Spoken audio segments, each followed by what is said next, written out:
வணக்கம். தினமலர் இணையதள வாசகர்களுக்கு என்னுடைய முதற்கண் வணக்கத்தை தெரிவித்துக் கொள்கிறேன். நான் ஒரு தன்னார்வ வானிலை மற்றும் இயற்கை சட்டங்களை பற்றி ஆராய்ச்சி செய்பவன். என் பெயர் ராமச்சந்திரன். ஒரு பெரிய பூகம்பம், சுனாமி தாக்கக்கூடிய பூகம்பம் அந்தமானுக்கும் சுமத்ராக்கும் நெருக்கத்தில் உண்டாகுது சான்ஸ். 2017 வரைக்கும் ஒரு பெரிய சைக்ளோன் எர்த்குவேக் சைக்கிள் இருக்கு. இந்த வருடம் முடிவு வரை பெரும் வெள்ளத்தை உருவாக்கி நிறைய பாதிப்புகள் உண்டாக போகுது. 2008 சைனால இந்த பூகம்பம் தேதி குறிப்பாக சொன்ன பிரகாரம் அந்த நிகழ்வு நடந்தது. தென் தமிழ்நாடு, மத்திய தமிழ்நாடு பெரும் மழைக்காக தங்களை தற்காத்துக் கொள்ள வேண்டிய நிர்பந்தத்தில் இருக்கிறார்கள். அந்த கிராஃப் ஆன் பண்ணி பார்த்தீங்கன்னா நான் சொன்ன தேதியில தான் பீக் ரெயின்ஃபால்ஸ் இருக்கு. பல வருடங்களாக இந்த ஆராய்ச்சியில், குறிப்பாக 1995 இந்த ஆராய்ச்சியில் நான் ஈடுபட்டிருக்கேன். 98 தினமலர் எனக்கு முதல் ஒரு சந்தர்ப்பம் கொடுத்தார்கள். குஜராத்தில் வந்த காந்தலாப்பூர் சைக்ளோனை நான் அப்பவே வார்னிங் கொடுத்திருந்தேன். அது தினமலர் பத்திரிகையில் தான் முதல்ல வந்தது. அதன் பிறகு இப்பொழுதுதான் அடுத்த சந்தர்ப்பம் எனக்கு கிடைத்திருக்கிறது. அது பெரும் மகிழ்ச்சி அடைகிறேன். இப்போ இந்த வருடம் நிகழ்வுகள் எல்லாம் என்னுடைய வானிலை குறிப்பு 2014 டிசம்பர் 19 தேதியிட்டு தமிழ்நாடு மன்றம் .com அப்படின்ற வெப்சைட்ல பப்ளிஷ் ஆயிருக்கு. அது மூலமாக உலகம் முழுவதும் இருக்க வாசகர்கள் என்னுடைய வானிலை குறிப்புகளை பார்த்து சில பேர் முன்னெச்சரிக்கையாக இருந்திருக்கார்கள். பட் நிறைய பேர் அது இந்த நிகழ்வுகளுக்கு அப்புறம் தான் தெரிஞ்சு கொண்டிருக்காங்க. அதில் குறிப்பாக அக்டோபர் 31 நவம்பர் 5 வரைக்கும் வந்த மழை, நவம்பர் 7 11 வரைக்கும் வந்த மழை, 13 18 வரைக்கும் வந்த பெருமழை, தென் 19 22, தென் 28 5 டிசம்பர் வரைக்கும் இந்த பெருமழை, இதெல்லாம் தேதி வாரியாக கொடுத்திருக்கிறேன். இதை பற்றி குறிப்பாக நான் சொல்றதுக்கு காரணம் என்னன்னா, இந்த மழை தேதிகள்ல எல்லாம் நிகழ்வுகள் நடந்ததுக்கு அப்புறம் நம்மளுடைய ஐஎம்டி வெப்சைட்ல ரெயின்ஃபால் கிராஃப் அப்படின்னு சொல்லிட்டு ஒரு கிராஃப் அவைலபிளா இருக்கு. அந்த கிராஃப் ஆன் பண்ணி பார்த்தீங்கன்னா நான் சொன்ன தேதியில தான் பீக் ரெயின்ஃபால்ஸ் இருக்கும்.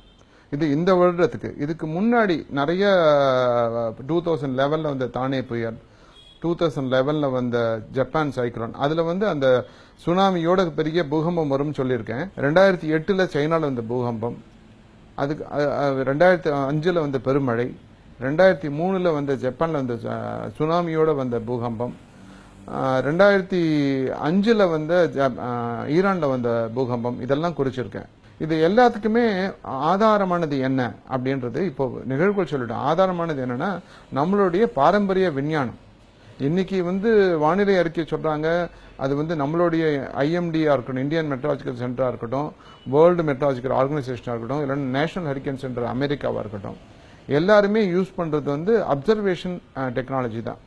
ஒரு நிகழ்வு இல்லைன்னா கடல்ல இருக்கிற டெம்பரேச்சரோட வேரியேஷன்ஸ் எல்லாம் தெரிஞ்சதுக்கு அப்புறம் இந்த இடத்துல ஒரு காற்று தாழ்வு நிலை வரப்போகுது, அது டிப்ரெஷன் ஆகலாம், சைக்ளோன் ஆகலாம் அப்படின்றது ஒரு 15 நாள் ஸ்டடி தான். இந்த 15 நாள் ஸ்டடிக்குமே அவங்களுக்கு ஒரு நிகழ்வு தேவைப்படுறது. ஆனா என்னுடைய ஆராய்ச்சியில 100 வருஷம் இல்ல 3000 வருஷத்துக்கு குறிப்புகள் எழுதி வைக்க முடியும். அதுக்கு அடிப்படை ஆதாரம் நம்மளுடைய சூரிய மண்டலத்தில் இருக்க பிற கிரகங்கள்னாலையும் நம்மளுடைய ராசி கட்டம், அதாவது ஜோடியாக்குன்னு சொல்றோம் இல்லையா, அதுல இருக்க முக்கியமான நட்சத்திரங்களோட அலைன்மெண்ட்னாலையும் நம்ம பூமியில நிறைய நிகழ்வுகள் நடக்கிறது.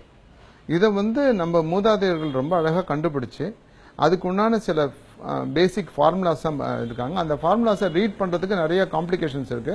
அதெல்லாம் நான் தெரிஞ்சுக்கிட்டு கொஞ்சம் கொஞ்சமா ரீட் பண்ணி டீகோட் பண்ணிட்டு இருக்கேன். அதோட சக்சஸ்ஃபுல் ரிசல்ட்ஸ் தான் இது வரைக்கும் நான் சொன்ன பழைய நிகழ்வுகள்.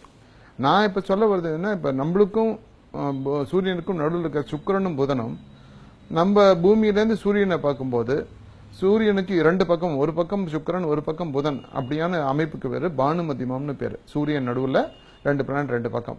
இந்த மாதிரி ஒரு அமைப்பு இருந்ததுன்னா மழை கம்மி, மழை இல்லை அப்படின்ற குறிப்பு தான் நம்ம ஜோதிட புஸ்தகத்தில் இருக்கு. இப்ப நடக்கிற மழை கூட இந்த பானுமதியம் சமயத்தில் நடக்கிற மழை தான். இது இன்னும் பெரிய வைட் ஸ்கோப் இருக்கு. நான் ஒரு வருடத்துக்கு உண்டான குறிப்பை பூமியை மையமா வச்சு ஒரு 6 அடி நீளத்துக்கு ஒரு நான் கிராஃப் போடுறேன்.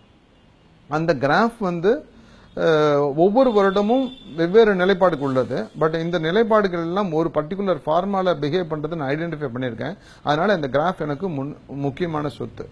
இப்போ நடந்ததை பத்தி நம்ம பேசிட்டு இருக்கோம். இனிமேல் இந்த வரப்போற நிகழ்வு பத்தி சொல்றதா இருந்ததுன்னா, இந்த வருடம் முடிவு வரைக்கும் தென் தமிழ்நாடு, மத்திய தமிழ்நாடு பெருமழைக்காக தங்களை தற்காத்துக் கொள்ள வேண்டிய நிர்பந்தத்தில் இருக்கிறார்கள். இப்போ இந்த வருட கடைசி வரைக்கும் மழை இருக்குன்னு சொன்னது திருப்பி நான் ஞாபகப்படுத்துறேன். 16ஆம் தேதியிலிருந்து 19ஆம் தேதி வரைக்கும் மத்திய தெற்கு தமிழகத்தில் பெரிய மழை இருக்கு. அந்த மழையோட பாதிப்பு 23ஆம் தேதி வரைக்கும் இருக்கும். திருப்பியும் 24ஆம் தேதியிலிருந்து 29ஆம் தேதி வரைக்கும் பெருமழை இருக்கு. இந்த 2 காலகட்டத்திலையும் மக்கள் ஃபர்ஸ்ட் தங்களை ப்ரொடெக்ட் பண்ணிக்கணும். தேவையில்லாம நீர நிலைகளில் போய் நின்று வேடிக்கை பார்க்கறது அந்த மாதிரியே பாதிப்புகள் ஆகாதபடிக்கு தங்களை தற்காத்துக் கொள்ளணும். நிச்சயமான பெருமழை இருக்கு. இப்போ 2016 ஆரம்பத்திலேருந்து கிட்டத்தட்ட மார்ச் 26ஆம் தேதி வரைக்கும் அப்பப்போ சில மழைகள் பெய்யும். அதெல்லாம் பெரிய பாதிப்பை உண்டாக்காது. சிறுமழை, நம்ம ஐஎம்டி சொல்ற மாதிரியே மாடரேட் டு லைட் ரெயின் அந்த கேட்டகரியில் தான் இருக்கும். கஷ்டப்பட வேண்டாம். சம்மர்ன்றது மார்ச் 26ஆம் தேதியிலேருந்து ஆரம்பிச்சு கிட்டத்தட்ட ஜூன் எண்டு வரைக்கும் இருந்தா கூட அக்டோபர் 23ஆம் தேதி வரைக்கும் ஒரு நிகழ்வு இருக்கு. அந்த நிகழ்வுல காற்றுடன் கூடிய மழை நிச்சயமா இருக்கு. சோ அந்த காற்றுடன் கூடிய மழையினால மாதத்தில் மும்மாரின்னு சொல்ற மாதிரி ஒரு 3 மழைகள்ல சில இடங்கள்ல பாதிப்புகள் உண்டாக்கும். பட் அதுக்கப்புறம் இருக்கிற நிகழ்வுகள் ரொம்ப ரொம்ப முக்கியம். நம்மளோட இந்தியன் மான்சூன், சவுத் வெஸ்ட் மான்சூன்றது மே மாதம் கடைசி 28ஆம் தேதியிலிருந்து ஜூன் 6ஆம் தேதிக்குள்ள செட் ஆகும். அது முதல்ல கொஞ்சம் அளவுக்கு குறைவான மழையை கொடுக்கும். அதுக்கப்புறம் பாத்தீங்கன்னா ஜூலை 15ஆம் தேதியிலிருந்து ஆரம்பிச்சு செப்டம்பர் 15ஆம் தேதி, செப்டம்பர் மாதம் நடு மாதம் வரைக்கும் மிகப்பெரிய மழை பாதிப்பு நம்ம இந்தியாவோட மத்திய மாநிலங்கள், குறிப்பாக கர்நாடகா, ஆந்திரா, மகாராஷ்டிரா, மத்திய பிரதேஷ், ஒரிசா, சத்தீஸ்கர், இதுக்கு மேல இருக்க மாநிலங்கள் இதை விட கொஞ்சம் அளவு கம்மியா மழை இருக்கு. இந்த மழையை நான் டிஸ்கிரைப் பண்ற விதம் முக்கியமான நீங்க நோட் பண்ண வேண்டியது என்ன, இது மழைன்ற பேர்ல வானத்திலிருந்து கொட்டப்படுற ஆறோ அருவியோ தான் பெருமழை. இந்த மாதிரி ஒரு மழை பெரும் வெள்ளத்தை உருவாக்கி நிறைய பாதிப்புகள் உண்டாக போது நம்மளுக்கு நீர் ஆதாரங்கள் உள்ளவங்க என்ன பண்ணுவாங்க, முதல் போக பயிர் ஏப்ரலுக்கு முன்னாடியே ஆரம்பிச்சிருவாங்க. அவங்களோட அறுவடை சம்டைம்ஸ் ஜூலை வரைக்கும் கூட போகும். அவங்க ஜூலை 15க்குள்ள தங்களோட அறுவடையை முடிச்சுங்க. அதுக்கு அடுத்தது தமிழ்நாடு ஜூலை மாதம் கடைசி வாரத்திலிருந்து ஆரம்பிச்சு 2016ஆம் வருடம் ஜூலை மாதம் கடைசி வாரத்தில் ஆரம்பிச்சு 2017ஆம் வரைக்கும் ஒரு பெரிய சைக்ளோன் எர்த்குவேக் சைக்கிள் இருக்கு. அதுல முதல் சைக்கிள்ல ஜூலை கடைசி வாரத்திலிருந்து ஆகஸ்ட் நடு வாரத்துக்குள்ள ஒரு பெரிய பூகம்பம், சுனாமி தாக்கக்கூடிய பூகம்பம் அந்தமானுக்கும் சுமத்ராக்கும் நெருக்கத்துல உண்டாகிறது சான்ஸ் இருக்கு. அது சப்போஸ் சுனாமி அந்த பூகம்பம் வந்துருச்சுன்னா தமிழ்நாடோட என்டையர் கடற்கரை பாதிக்கக்கூடிய, ஏற்கனவே நம்ம அனுபவிச்சிருக்கோம் 2004ல், அது மாதிரி ஒரு பாதிப்பு வந்துடுற சான்ஸ் இருக்கு. இந்த பூகம்பம் தப்பி தவிர இந்த இடத்துல வரலன்னா அந்த தேதியில ஈஸ்ட் பிலிப்பைன்ஸுக்கு கிழக்க மத்திய பசிபிக் ஓஷன்ல வரும்.